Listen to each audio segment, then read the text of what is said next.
Looking for no bullshit conversation about mental health? Find Learn from People Who Lived It wherever you get podcasts. Search it using all one word.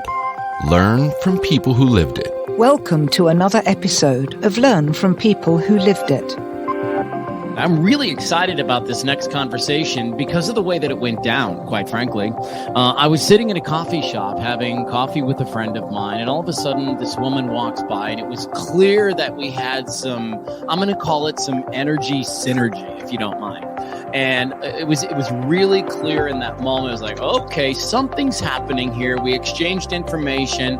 A couple of weeks later, here we are recording our podcast with Anna Maria. I'd have to agree with you. I knew walking into that coffee shop that something was happening that day, and you walked in and I instantly your name rolled off my tongue, and it's not like we have some big history together, and here we be. Here we be. So let's get to know Anna Maria a little bit. She is a healer right now, and she's got a couple of different approaches to what she's doing in her life. She's been blessed enough to heal members of her own family, which I think we have to talk about.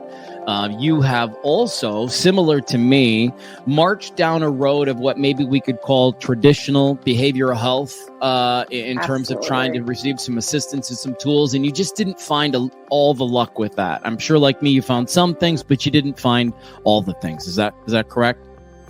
Absolutely. So I guess I can just jump right in and just say, So great. So for 25 plus years, I worked very traditionally, all the traditional degrees in doing psychology and behavioral health in the field. And just always something that called to me. Like so many people, since I was young and being a child, there was always a very big awkwardness about me. There was always something that maybe not always known to us, was maybe something that we would call either depression, anxiety, social, spaces that made me uncomfortable. But I always carried something, and, you fake it till you make it, because that's what kids are supposed to do. Put on a happy face or act normal, go to school, did all those things. So when it was time to go out and do something bigger in the world, because I always felt like I needed to do something bigger in the world and to serve, I started working in traditional behavioral health, and I loved what I did. I tried my best to hold space and to offer assistance. I worked a lot with youth. I worked a lot with, homeless population, adjudicated youth. I worked in shelters. I worked in nonprofits. I worked for cities. I worked for governments, and I worked with extreme trauma. It was just a space I held, and I did that for a long time. All the while, I was moving through my own world of my own traumas and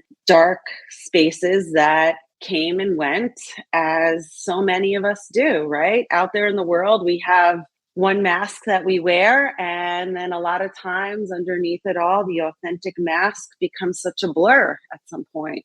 Yeah, unrecognizable to some people, don't you think? I mean, I certainly got to a point where I would look in the mirror and be like, who is this guy? Oh, for sure. And I would say, I'm so tired today of putting on the happy face, or I'm so tired today of trying to just, move my body and get out in the world and, do the work that I'm supposed to do. But I have to be responsible. Like, I knew that I had to pay bills. I knew that I was a single mom with kids, and I knew that I had appointments and people who depended on me. But all the while, I felt like an empty shell. I felt like a void. So many times people would ask me, how do you feel? And I would think, what does that even mean? What are you trying to ask me? Do you really want to know what I feel? Are you ready for it? Are you ready? Because I don't even know what I feel.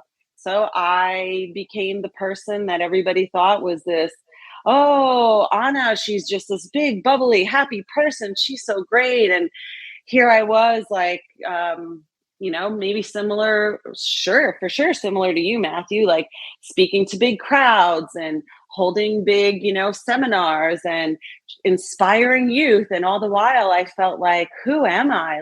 That's not even real. I go home at night and I don't even want to talk on the phone to my sister because I think I'm going to break down and cry and I don't know what's wrong with me. So it was, it just felt like for a long time that I was in my body, but I really was not in my body, if that makes sense. It makes perfect sense. Sounds like, and if I'm picking up on this, you're dealing with something that had been potentially nagging you since childhood. Oh, for sure. And now as a person who's been through her own healing journey and is really, surrendered and broken open to like the vulnerability of it all and really working with it and sitting in it and seeing in it, like so much goes back to inner childhood, like going back to these crazy, places of nightmares and all of these things. And I can like start to see where the patterns and the threads are weaved. And now I can start to like clear up those patterns and threads and not be such a void and be the authentic person that I really am and truly be the really happily, bubbly Anna Maria that people always thought I was. Yeah. Yeah, because that's not fake. That is who you are. And it's just that you didn't necessarily feel it inside. And so I want to press you just a little bit on some of this stuff that you're talking about. What was it for you that you were holding on to? What was it from your childhood that you think, you just couldn't escape? Sure. I mean, I grew up, I was first generation to immigrant parents and, like out with the rest of my peers and the rest of the world, like the way they lived and the things that they did were so much different from me. Life was a little bit harder. A lot of people in my family didn't speak English. There wasn't a lot of money. For Christmas, when I got hand-me-down clothes from a cousin, I thought it was amazing.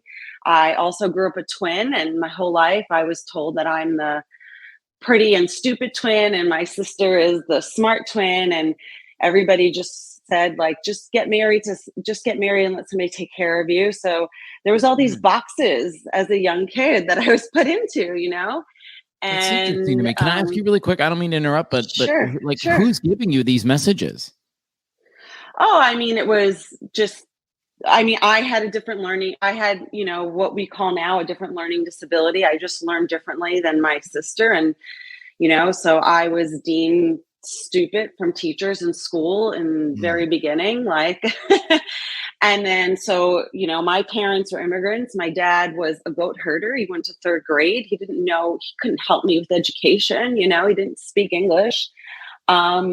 So the teacher said I was stupid, and that just became something that I lived with. And to some people that seems like, oh my God, that's all you like had. But there were things that piled on top of that, you call somebody stupid, they believe that they're not really worth it or worthless, It was hard. So, and more than that, let me amplify your message. More than that, it enters every space of your life.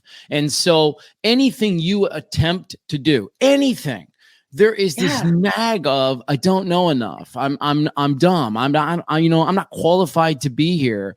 And that's why these things are so important to talk about, because they enter our space all the time and impact everybody around you.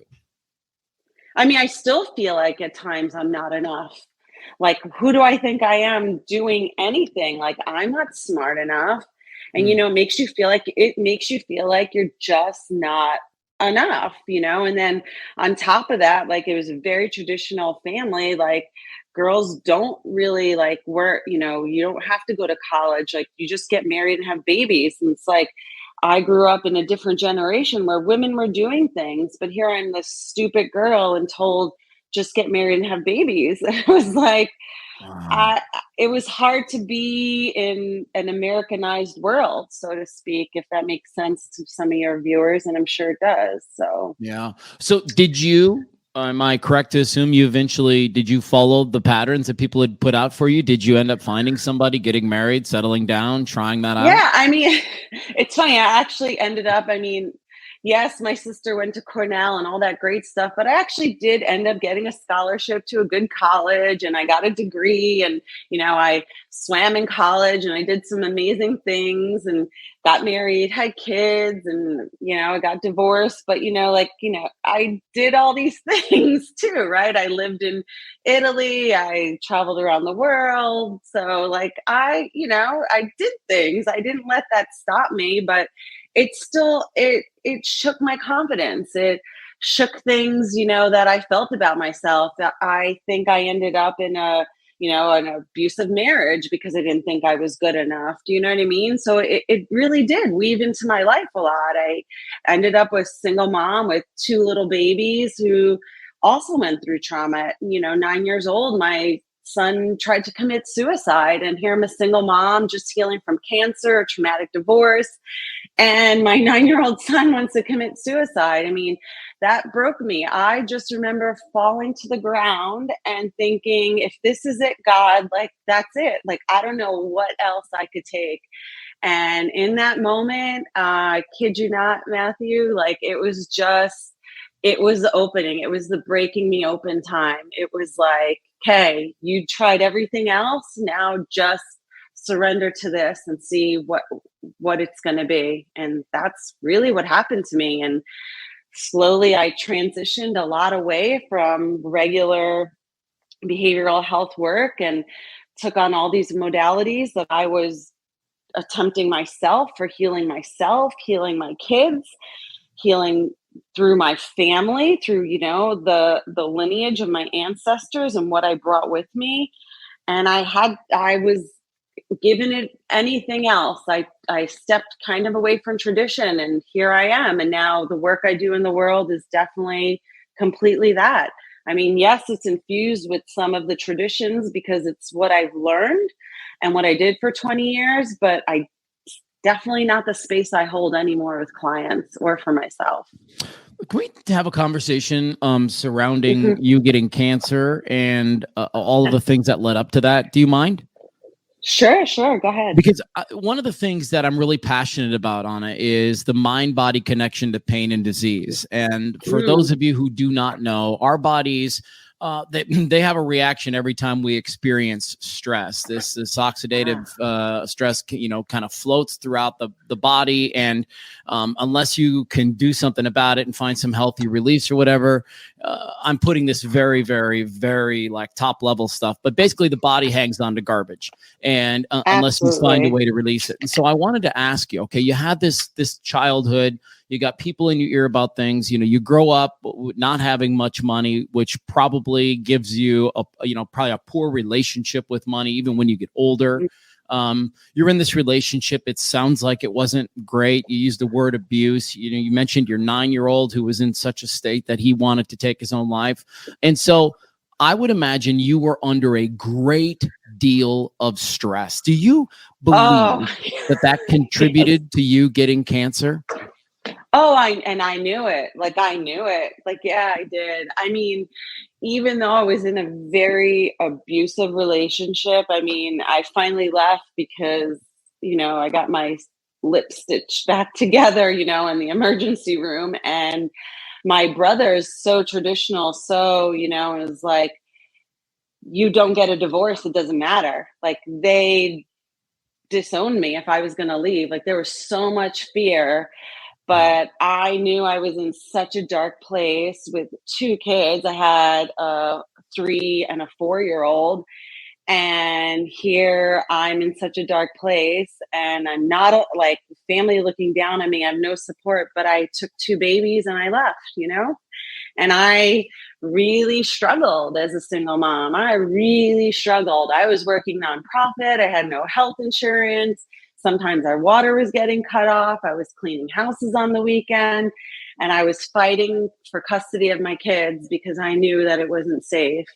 And we were moving all the time because he would find us, and I knew it. My body was dying. And I remember going to the doctor and they said, "We see something." I said, "I have cancer." I knew it. I said, "I have it." I was so sick. But I had no place to go, nothing to lean into. And it got me. It just ate me up from the inside because I was holding it in. I love that you're candid about that, because I suffered back problems for a really long time. And I can very honestly look back on when it started, like 2016, 2017, and I can very, very honestly say it was the stress in my life that was starting to contribute to all of that stuff. And as I say to people now, our bodies are so brilliant. They give us pain so that we do something about it. The pain is a signal that something isn't wrong and that you're supposed to do something about it. But most of us just completely ignore it, or we throw pain pills at it, or we do this modality or that modality. But that pain is a signal from the body that something needs to be done. And so I want to ask you, when you're going through your cancer and your treatments and all of that stuff, is it there that you start to shift your perspective a little bit? Oh, for sure. I mean, for sure. And it was like up until that moment, like, I was going to doctors and getting Xanax to try to calm down and all these other pills, and like, oh, you're just a divorced mom and depressed and giving me this. And I knew it was bigger than that. And that's when I really did, like, I opened up to the universe. And I will tell you, Matthew, I went through cancer. Like, I couldn't even tell my family or my parents who live here in Arizona, I'm close to, because I didn't want to upset them. My dad has been sick for so much of his life. Like, I didn't want to make him sick and worry about me. And I just went through it the whole time with 2 little babies, single mom. And I just kind of reached out and I said, what else is out there? What else can I do? And I started meditating. I started sitting and learning like mindfulness practices. I met people as I opened up my life. I started doing colonics. I started doing acupuncture. I started doing visualization techniques, and I would visualize, my cells healthy. And I just started eating alkalized diet. And I thought, like, I don't have all the money in the world. I can't see all these crazy gurus, but I sure as heck can read books. And I'm going to find out a way to heal myself because I know my body can do it. I started listening to Louise Hay, and she like blew me wide open. And all of a sudden, when I opened up to that, people in the world started falling into place into my life. And that's how it works.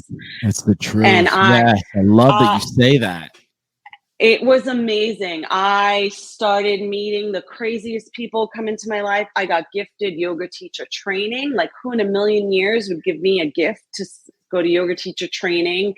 I met some like crazy holistic doctors that people were like, let me just sit here and work with you. I know you can't afford me. And I was like, why? Like, the universe came back to me and it was like, I'm going to take care of you because I surrendered and let go. And there's no way I could ever and now it's my service to the world to be that for all of those, or to at least open up the light and shed the light to show you there's a way.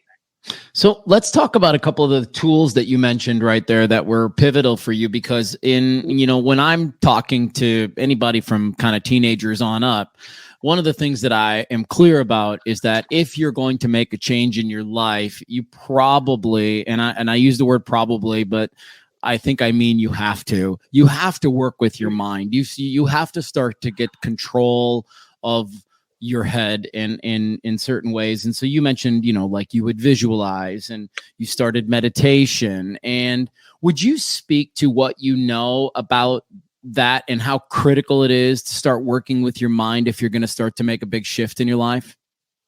Oh, absolutely. I mean, where your thought goes is where your energy flows, for sure. I mean, I always was, being a college athlete and, always that was an important part of my life, health, and I had a nutrition degree, so that was always important to me.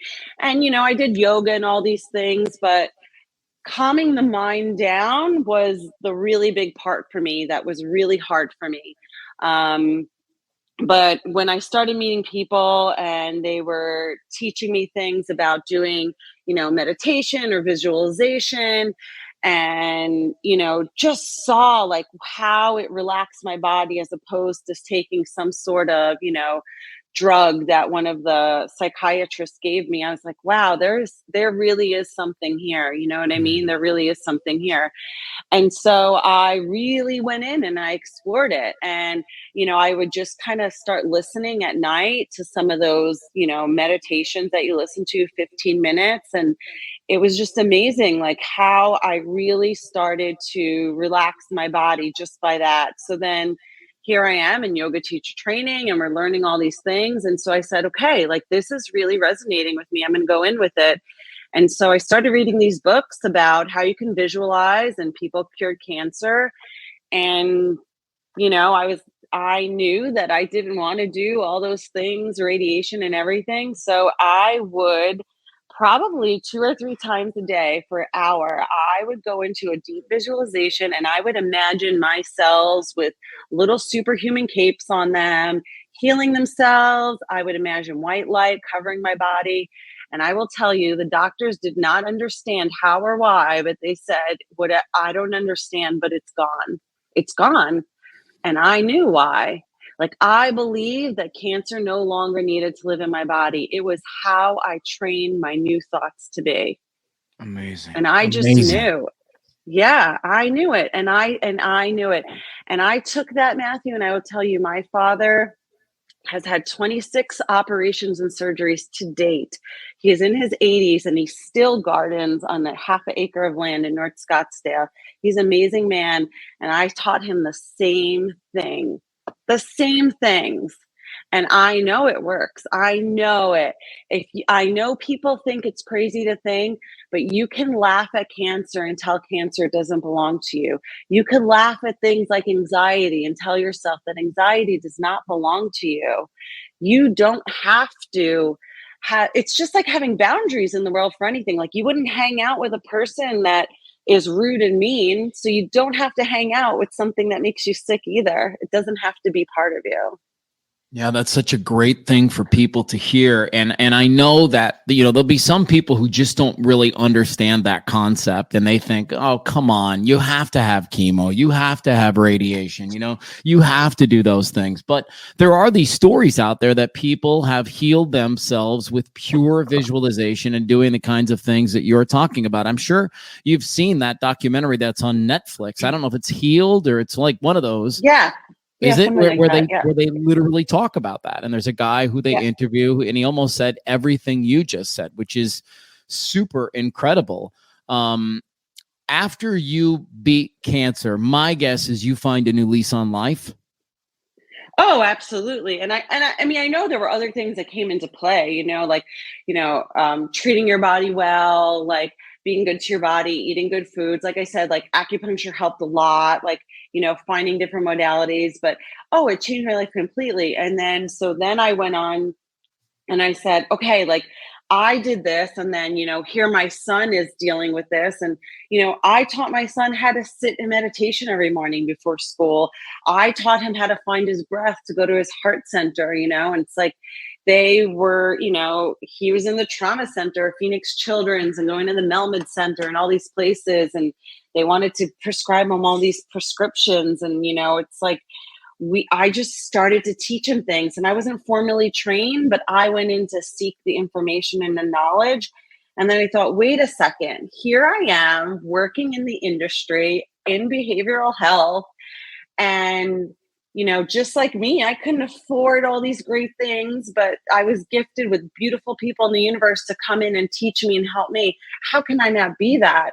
So I started to really learn it, get the certificates and learn all these things. And I shifted the way I worked with people that came for healing in the field. And I started infusing all of these modalities because there's no way I could go back to the traditional way. I saw the beauty of what can be in all the other facets. You know what I mean? I do know what you mean. You mentioned early that you dealt with extreme trauma, and for any of us that have had to go through something really just awful and tragic to watch, there is maybe this thought that you're going to forget about it, or you're not going to think about it, or you know what I mean? Like it's just going to go away. And I always love what Dr. Dave says on our Reserve for Vets podcast about trauma. He says it goes on your permanent record. It's etched into your brain like a vinyl record, and so it's not going away. So the key is to find some way to live with the sound of your record. And when you're dealing with people who have extreme trauma and have been through some very, very difficult stuff, including yourself, how do you help them find the space of grace so that they can allow themselves to stop beating up on themselves and really sort of, downshift a little bit? Yeah, I think it's really not mapping my own life or my own trauma onto them and allowing them to have whatever's happening for them unfold to be unpacked, and to keep myself in the middle, in the center, and to offer different places or ideas that they can unpack or unfold with. But for ultimately, it has to come from what calls to them and resonates to them, and then to hold their space or walk next to them or assist them to follow that. It has to be their resonance. You know what I mean? So it's like some people I work with, I go to different places now, and like I work a lot with my husband who does similar work, but he has different modalities. So like some of them will go in and do shamanic journeying or stuff like that, and some people will not, and they will more sit with me, and they can do something like an art therapy project or something to get mindful. And so just offering them the different spaces and to figure out what resonates with them, and then holding that space to allow it to unfold for them. You can never push what your traumatic experience or your journey was onto someone else in hopes that they will heal with it, because it's not their space. Everybody has their own space, and that's giving them the grace to find it. By saying it's like giving them the voice to speak to the trauma and say, this is what I'm going to do with it. Yeah, that's great. Dr. Frank says that all the time when we talk. He's like, most people are terrible at giving advice because they only tell you what they would do in your shoes. So very few people can actually step outside of themselves long enough to go, okay, what's real for this person? What did they need minus any needs that you have? And so that's why not everybody is qualified to be, a healer, because it does take a tremendous amount of, I think it does take a tremendous amount of effort to step outside yourself and say, okay, I know what I would tell them to do with my circumstances and my bank account and my friend group and my network, but they don't have any of those things. They have those things, but they look different. And so, you know what I mean? Yeah, I know you know what I'm getting at. And so, yeah, you offer, like, you're into spirit infused life coaching. You mentioned to me that you're into Sicilian folkloric traditions of the Straga. Yeah. And I am dying to know what that is. A lot of, and it's funny, right? Because you attract, and I guess this goes, it's a good segue, but I feel like I do it. The people who come to sit with me and want me to hold their space, like I definitely attract what it is I can offer, right? So my experiences and the knowledge I've gained from those experiences, I can offer those modalities to people. But then through what brought me through to my own healing, because I knew when I was healing, right, and I was like going back into inner child, like I had to go even deeper than just what came out of divorce or what came out of cancer. Like if I was going in, like I'm going to go in, right? Let's go in. So I went all the way back to inner childhood, and a lot of it was truly tied to, my family and my ancestry, like, the things that they carry. And, I come from a very small little towns in Sicily, very traditional. And my mother was, lived, with her grandmother, her aunt, who are the healers of the town, and my aunts and cousins who are still there. There's healers of the town. So back then it's, I know you've had shamans and people who practice shamanic practices, it's kind of in that realm of a shaman, so to speak, in those traditions. And even when they immigrated here, when we were sick or whatever, there was always a healer in the family, and it was always a woman. They call it a strega, kind of like a shaman. And it's always very infused with like herbal medicines and teas and tinctures made from things that they grow in the garden. But, even like laying your hands on you. So maybe similar to what people do here to move energy, pranic healing. And, there's blessings and, little traditions that they use. So I grew up with those kind of things too. And so you didn't just go to a doctor, right? If somebody went to a doctor, they also came home, and the healer of the family came in and visited them and did their little ritual with them. And so as I started getting into my own healing with my own kids and moving out of traditional modalities, it just made sense. If I'm going to heal my inner child, I got to go through my roots. So I really started sitting with those women in my family. I'm blessed to have the counsel that I still have of my elders, right?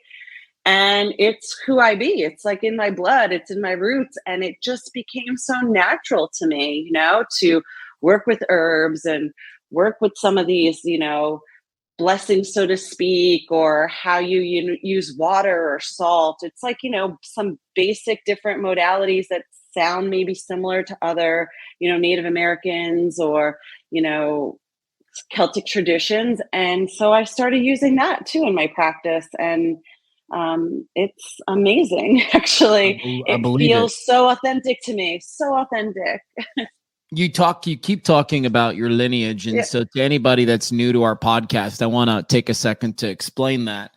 And I like to give the traditional American example of this, which is, okay, so let's say you're in your 30s or 40s right now, your grandparents are still around. Let's think about what your grandparents had to endure. They most likely, your grandparents lived through World War II to some degree, Korea, Vietnam. Okay, so there was war in their life. You take the generation before that, there was extreme poverty as people lived through the Depression and World War I and all of the things that were coming up. Okay, so I like to take that really simple example and say, if you grew up like most Americans did in a house that had touched, tasted, or felt war, what was the impact of that on your family? And for how many generations would your family feel that sting and that hurt? The answer is going to vary depending on what happened in and around wartime. Let's say you lost a brother in the Vietnam War. That hurts your lineage for probably years to come unless somebody really leans in to change it. So let's talk about you specifically, Anna, and what you had to do within your lineage to, I don't know what the word is, but maybe it's forgive or forget. And it's not forget, it's forgive, move on. Like what kind of healing did you have to do in your lineage to allow you to feel better? Oh yeah, I feel like I'm still doing it. Like, it's like I still, every Sunday at least, I try to sit in counsel with my parents who are still here. And, very traditional. I'm the youngest of the family. So it is my position in the family. And I really do hold to this tradition that I take care of them. So I am here with them and I take care of my parents, and they are very elderly and, sometimes sick, and I take care of them. And so I sit with them and we're still unpacking traumas, like my parents grew up really poor. And when they came to America, really poor, and they were discriminated against. They had really hard lives, and it took a toll on their bodies. And they hold a lot of fear with, money and, shame and guilt and, not providing. And, as they become a lot more older and able, that I hold their space, like just bringing those things up for them to let go and release and to even speak and tell the stories helps me, and then helps my kids too, because my kids sit with them too, to understand how and who they be, like thinking that my father and my mother were so hard and mean and didn't let me do the things that other kids did or treated me in a certain way. Like I can let go of that now because I hear where they came from. Do you know what I mean? And now my kids can hear how I grew up and like because the way you raise my kids, like they struggled with it because here, and they grew up in, you know, Arizona in a really nice part of Tempe, like, you know, they think like my mom's crazy, like, and I'm strict and I'm this and these things. And it's like, they don't understand these are the traditions we hold, you know, there's certain things that we do in the house or at dinner and the way it is. And like, they think it's crazy, but now they can let go of it and they can start to see like, this is part of our culture. This is part of what we know. And these are things that my family, although it seemed harsh, they tried to hold on to because it's the only bit of something loving that they had in their life from such a hard life that they grew up with. So if I can forgive that and my kids can forgive that, forgiveness heals so much. So that's a part of it for sure. It's still happening for me. I love the way you articulated that, because you're right. We hang on to these things because they're a piece of what we know and what we knew. And, you know, this is the hard bit about change, is that, you know, letting go of those, you know, it's like I always say to people, for me, when I was going through my transitions, one of the hardest things for me was letting go. Felt like I stopped caring. Like that was the analogy that I made. It was, I would tell my psychologist all the time. I was like, it's like, you have to let it go. And I said, dude, letting go of it means that I stopped caring about it. And I don't know how to break free of it. But I love the way that you just articulated what your mom and dad went through, and then what you went through, and then why it was so important to hang on to all of those things, because it enables you to use different words around your situation. And now, you know, like if I'm hearing you correctly, it's like if your kids come in contact with a tradition that just doesn't resonate for them or doesn't make sense to them, they almost have this permission of this license now to be like, Mom, I understand that was really important for you and your time and how you grew up, but it doesn't resonate with me. And you as a healer would be like, bingo, got it. Go ahead. Right. And, you know, there's like judgments and, you know, way that things are. And it's like, you know, like even my getting divorced, like my brother, who I was so close to, didn't talk to me for almost 4 years. And it was so hard for me. Right. And it's like, so me just forgiving that and trying to heal that, which I've been, you know, working on, like healing with him, like, cause I have to come in maybe through the back door and hold his space and understand, but that's what he knew. That's what we knew. And I can't be mad at him. It's like, that's big healing for me, you know, like really big. Did you have to like separate yourself from any members of your family during parts of your healing journey? Oh, I mean, for sure. Like, like I even think still now, it's like hard for one of my brothers to even like understand or know, like, you know, like the way I live my life or how I see the world. Like it really, like he really struggles with it. And it's like, it's okay though. Like I love you, and you know, and I will always be up in your face telling you I love you, right? Because I see and I understand that that's how you need to be in this lifetime. And that's the space you need to hold. And it is of importance, because if you don't have the flip side of what I have, then we don't know the middle. How good is that? That's a great thing to hear. Well, don't you think, because you've probably seen this in your own family with regard to your mom and dad, that it's possible that healing you heals them? Oh, for sure. For sure. I mean, I see it in, like, I could see it in my son for sure, because, like he'll say now, you know, he's going to be 15 now from when he was 9. He would say, you know, like he said the reason why he wanted to kill himself when he was 9 was because he truly believed that I was the only one who loved him and his dad didn't love him. He really struggled with his father. And it's like, you know, and he says, and I saw, like, he's like the whole time, like, Ma, like, I remember you just closing the door and crying in the bathroom for hours, because here I thought I was hiding my pain from my kids. Right. Like they knew. And now I'm telling him, and I'm really being vulnerable and authentic and saying, here's what I went through. And here was the best I was trying to do.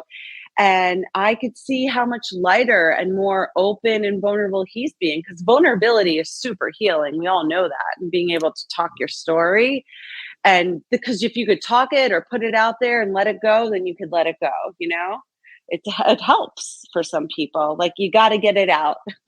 Yeah. And I'll so tell you, I'm giving him the space. Yeah. Yeah. And I'll tell you the other thing that I've noticed, and I want to get your take on it too, but it's, there's loads of people, right? Like you and I are certainly not the first people to talk about our feelings and talk about our childhood, but for many of us, we are the first people in our family to talk about these things. And we are the first person in maybe our lineage that wakes up and says, I don't want to do this anymore. I am extremely passionate about these two words, transitional character, because I think that a lot of us are transitional characters in our family. We're here to end the cycle. We're here to break not just generational cycles, but maybe even institute a little bit of generational healing in our lineage. And so that's why I wanted to bring this up, because you seem to be the first one in your family to raise your hand and say, this is different for me. And I'm going to do something else. And over time, people have maybe followed suit. Maybe not now, but I bet in 10 to 15 years, even these brothers you're talking about get softer. That's how I think it works. Oh, absolutely. Like my mom, like it's funny, like, everybody calls her Nonna. She's Nonna. And she's this, not even 5 foot little Italian woman. And she is tough as nails. And it's like, and I tell her, I said, Ma, do you know how hard it was for me to be a woman and do this? And do you know how hard it was and how much I've cried over this? And do you know how depressed I was? And she says, you did?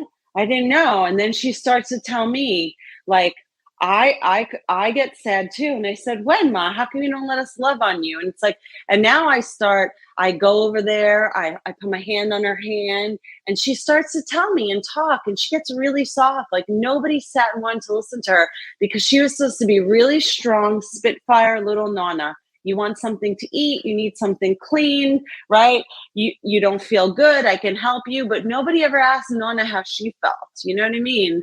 And she was a woman, she holds so much space. And like, she was the healer of that family. She held so much space. Can you imagine all the trauma she holds on to? And now I sit there and I love on her, and she gets soft. And it's amazing because I'm soft. Yeah. Yeah, that's the truth, is that this is to me what meditation and some of this stuff does for people. It softens you up. And I tell people all the time, prior to meditation, things would aggravate me. About 4 months into my regular meditation practice, I noticed clear as day that just most, I mean, I'm not kidding, I don't want to say all, but almost all of what pissed me off or would tick me off or get my attention or trigger me or get me angry, it all sort of went by the wayside, because I didn't have these hard edges anymore. I was rounded. I was soft. Things could flow off of me, if that makes sense. Oh, it's like, I prefer it now, like, I don't want to be the friend or the woman that they would say, like, oh, she's tough. She's so tough. She's like armor. She's like our warrior. Like, I don't want to be the warrior anymore. Like, I'm good. You've been tough long enough. Yes, I'm good. Yeah, for sure. Tough long enough. Authentic. Exactly. Well, Anna, as we kind of wrap up here a little bit, I want to press you on one more thing, which is, how are things in your life now at this very moment? Are there still a couple of things that you're working through? Or are things different and better? Give me the state of affairs for you right now. Yeah. I mean, things are a lot better. I mean, I'm still here in Tempe, but I do travel a lot. I remarried, been married almost 4 years now to like my person. I believe he is my person. And, strangely enough, like, he's this super smart person, who's, professor at the university and went to Cornell. And here it's like, I laugh about him. Like, here goes this stupid girl marrying this smart man. Right. And, and now we right. And so now we have this big, beautiful blended family, and we get to travel a lot, and we go around the world, and we kind of like talk to people, and we meet with people, and we meet amazing people. And my kitchen's always open, and I always have a flood of people coming in for healing, for folkloric straight healing, and then, traditional life coaching and health coaching. And 2 kids in high school, and I'm, my parents are here and I'm close to them and I work their land and in their garden and in my garden, and I'm happy. My final question is about a word that you used a lot in our conversation today, which is that word stupid. Where is your relationship with your quote unquote stupidity today? I mean, I know I'm an idiot, so to speak, right? Because in all honesty, like when we know we don't know anything, that's when we can really know, right? The wise man knows he knows nothing, right? That's the old saying. Exactly. So I think I would say I'm more wise than anything else. I'm definitely wise. I grew up a pretty scrappy, poor kid in the streets of New York, and here I am. So I'm pretty wise woman. that's for sure. I like it. Well, and I think I mean specifically like, what are your tools when you get into these moments where you feel less than smart? You feel like you don't have all the information. I mean, what are your tools now? Because there's a lot of people that grow up that way. And listen, when my dad died, that was one of the things that I struggled with, because in that traumatic moment, one of the beliefs that got wired for me was that I didn't know enough to save his life.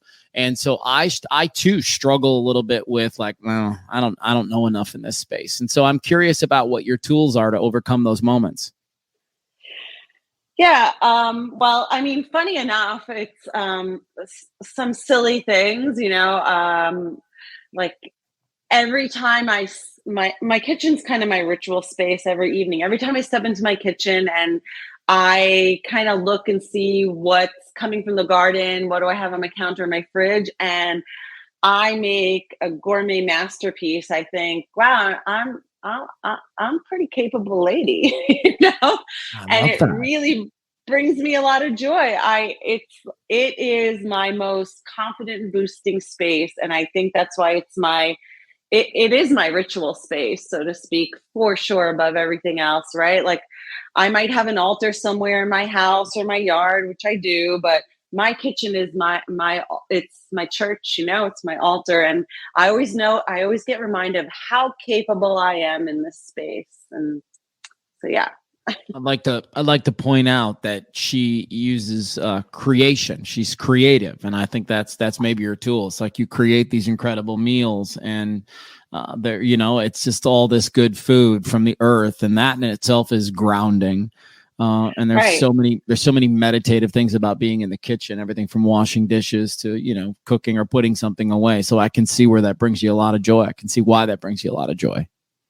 Oh, for sure. And it's like the love, right? It's like my basil bushes and my rosemary, like I sit with them, I talk to them, I joke with them and the birds. And it's like, I know how much love I put into the things that are growing, and then the love I put into my kitchen, and then that's feeding my family. Like I'm super capable. I'm not stupid here, I love that. I just have enjoyed talking to you so much, Anna, and thank you for sharing your story today. And I'll tell you, I record so many podcasts, but in not every opportunity do we get to learn so much. But I'm not joking. I think there were so many great lessons in your podcast with me today, and real tangible tools, and the vulnerability and the way that you explain things. I just really applaud you. If people want to reach out, I'm going to make sure that I can connect you to them in our show notes, so that they know where to find you. But would you mind, as we wrap up, telling me a little bit about your business and how people,